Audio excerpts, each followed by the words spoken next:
نحمده ونصلي على رسوله الكريم اما بعد فاعوذ بالله من الشيطان الرجيم بسم الله الرحمن الرحيم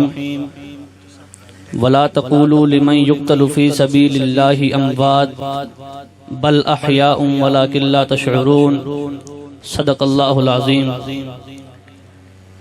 اپنے لہو سے روشن کر دیں گلیاں اس ویرانے کی، اپنے لہو سے روشن کر دیں گلیاں اس ویرانے کی، گرچہ تنگ بہت تھی راہیں شہر وفا کو جانے کی،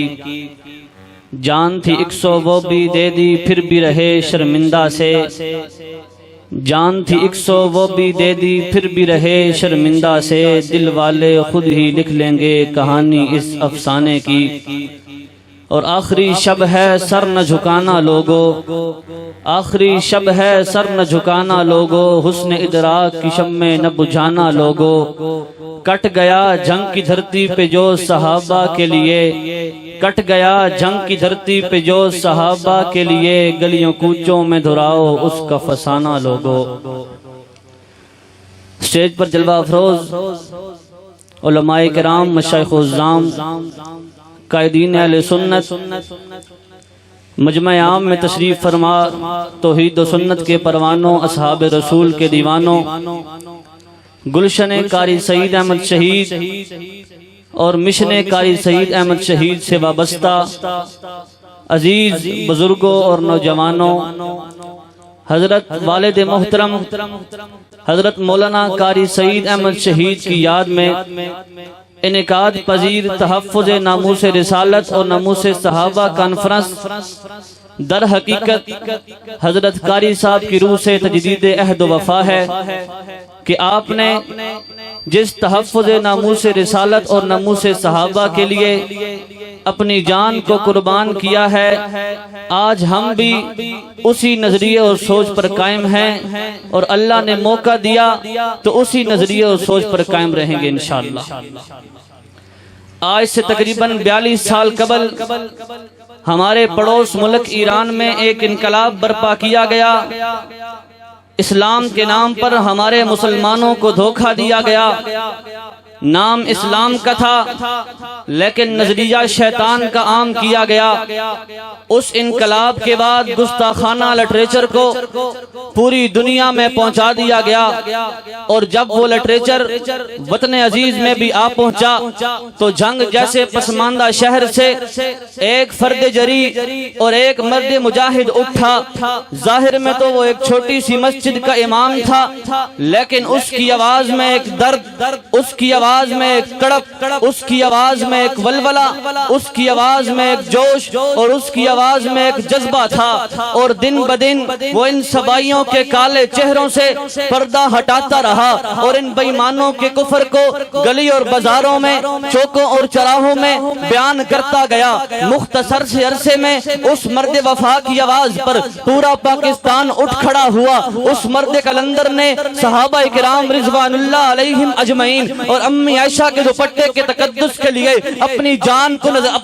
کا نذرانہ پیش کر دیا، لیکن دشمن کو کبھی خوش نہیں ہونے دیا، دشمن سے اپنے گھروں میں نیند تک چھین لی۔ جس طرح صدیق اکبر گستاخوں کے خلاف شیشہ پھیلائی دیوار بن کے کھڑے ہو گئے اور فرمایا تم ان کی تکفیر کرتے ہو، تم ان کی تردید کرتے ہو، تم ان کو برا بلا کہتے ہو، جو اس بے بسی کی زندگی میں بھی جان ہو یا مال، دیکھو یہ سب ہر حیثیت سے پاک پیغمبر کے دستے بازو رہے، اور جس طرح اس دفاع محمد کی وجہ سے مشرکین ابو بکر کے گلے میں رسیاں جکڑنے لگے، ظلم کیا، جبر کیا، تشدد کیا، اسی طرح حق نواز کے اس دفاع صدیق کی وجہ سے آپ کو بھی ظلم و جبر کا نشانہ بنایا گیا، لیکن کاروان نہ رکا۔ اسی کاروان میں اس تلکم کی دھڑدھڑی پر میرے والد محترم جن کو دنیا قاری سعید احمد شہید کے نام سے یاد کرتی ہے، آپ نے بھی ہر موڑ موڑ پر آپ نے بھی ہر موقع پر دشمن کو للکارا ہے،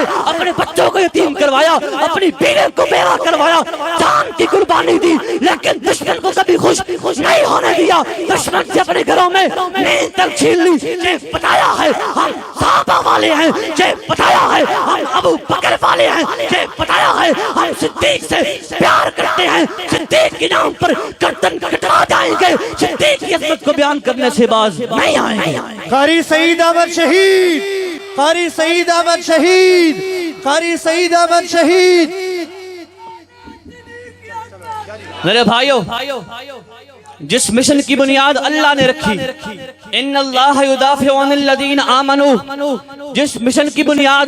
حق نواز شہید نے رکھی، جس مشن کی اب یاری حق نواز شہید سے لے کر قاری سعید تک، قاری سعید سے لے کر ڈاکٹر عادل خان تک لوگوں نے اپنے گرم خون سے کی، آج ہم بھی یہ عزم کرتے ہیں، ہاتھوں کو بلند کر کے قاری سعید کی روح سے وعدہ کریے، قاری سعید تو نے جس مشن کے لیے اپنی جان دی ہے، ہم بھی اس مشن کے لیے جان بار جائیں گے، پیچھے نہیں ہٹیں گے۔ ہم شہداء کے لہو سے وعدہ کرتے ہیں، ہم شہداء کے خون سے وفا کریں گے۔ کبھی تلگنگ کی دھرتی سے یہ آواز آیا کرتی تھی، آج میں بھی کہتا ہوں، ارے یہ شاہ کی تمنا ابھی چلی تو نہیں، ابھی آیا جگر کی مگر مجھے تو نہیں، جفا کی دیکھ سے گردن وفا شہروں کی کٹی ہے برسر میدان مگر جھکی تو نہیں۔ زندگی کا دستور بنا لو، زندگی کا ضابطہ بنا لو، زندگی کا منشور بنا لو، فنا فی اللہ کی تہ میں بقا کا راز مضمر ہے، ارے جسے مرنا نہیں آتا اسے جینا نہیں آتا، وما علینا الا البلاغ۔